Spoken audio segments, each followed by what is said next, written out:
Pratap echo traveller ఛానల్కి స్వాగతం. ఇప్పుడు మనం గీసుగొండ గుట్ట దిక్కి పోతాం. ఈ గీసుగొండ చుట్టూ పాతరాతి యుగం, మధ్యరాతి యుగం, నవీన శిలాయుగం, పెద్దరాతి యుగం, దీని తర్వాత శాతవాహనుల కాలం నాటి ఆనవాళ్ళు మనకి గుట్ట చుట్టూ కనిపిస్తాయి.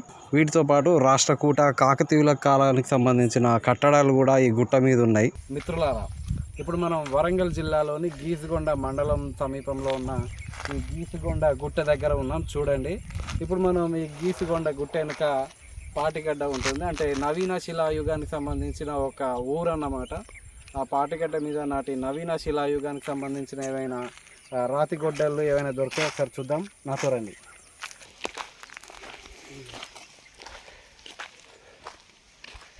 చూడండి, ఇది నవీన శిలాయుగానికి సంబంధించిన కుండ పెంక. ఇది ఇట్లాంటి కాయిన్స్ ఇక్కడ వెరైటీగా ఉంటాయి. ఇక్కడ కొన్ని కాయిన్స్ ఇట్లాంటివి ఉంటాయి. ఇక్కడ మట్టితో చేసిన కాయిన్స్ చూడండి. ఈ రాయి చూడండి, కొంచెం స్మూత్గా ఉన్నది. డిజైన్ చూడండి, ఇట్లా రౌండ్గా ఉన్నది. ఈ నవీన శిలాయుగంలోనే ఆది మానవుడు కుండలను తయారు చేసి నేర్చుకున్నాడు. ఆ నవీన శిలాయుగానికి సంబంధించిన కుండ పెంకలు ఇక్కడ ఉన్నాయి. చూడండి,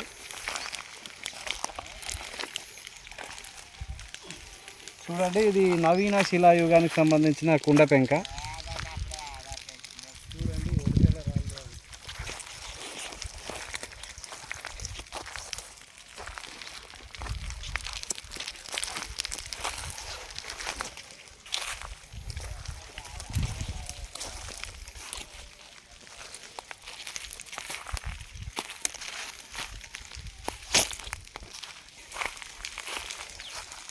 ఎంత రౌండ్గా ఉందో చూడండి. ఇది ఒక రాతి పనిముట్టి. ఇది చిట్ట చివరిగా నాకు ఈ గీసుగొండ గుట్ట ఉంది కదా, ఈ గుట్టకి కిందనే పాటిగడ్డ ఉంది. ఈ పాటిగడ్డ మీద నాకు నవీన శిలాయుగానికి సంబంధించిన రాతి గొడ్డలు దొరికింది. చూడండి, ఇది నవీన శిలాయుగానికి సంబంధించిన రాతి గొడ్డలి. చూడండి, కరెక్ట్ షేప్ ఉంది దీనిది. కాకపోతే కింద స్మూత్నెస్ అనేది ట్రాక్టర్ కింద పడిపోయింది. చూడండి, ఇది నవీన శిలాయుగానికి సంబంధించిన రాతి గొడ్డలి. ఈ రాతి గొడ్డలి కనిపిస్తుంది కదా, దీన్ని నునుపుగా మంచి హ్యాండ్లింగ్ వచ్చేలా ఈ చేతి గొడ్డలిని నిర్మించి ఇక్కడ ఉంది కదా, ఇక్కడ స్మూత్గా అయ్యేటట్టు గ్రూవ్స్లలో ఇట్లా నూరుతారన్నమాట. ఇది ఇలా స్మూత్ అయితే చెట్లని ఈజీగా ఇట్లా ఈ చేతి గొడ్డలతో నరకచ్చు. చూడండి మిత్రులారా, మీకు ఈ రాతి గొడ్డలని చూపెట్టిన కదా, ఇప్పుడు ఈ రాతి గొడ్డలని పదునుగా నూరుకోగా ఏర్పడ్డ ఒక గుంతలను చూపిస్తాను. వీటిని పురావస్తు పరిభాషలో గ్రూవ్స్ అని అంటారు.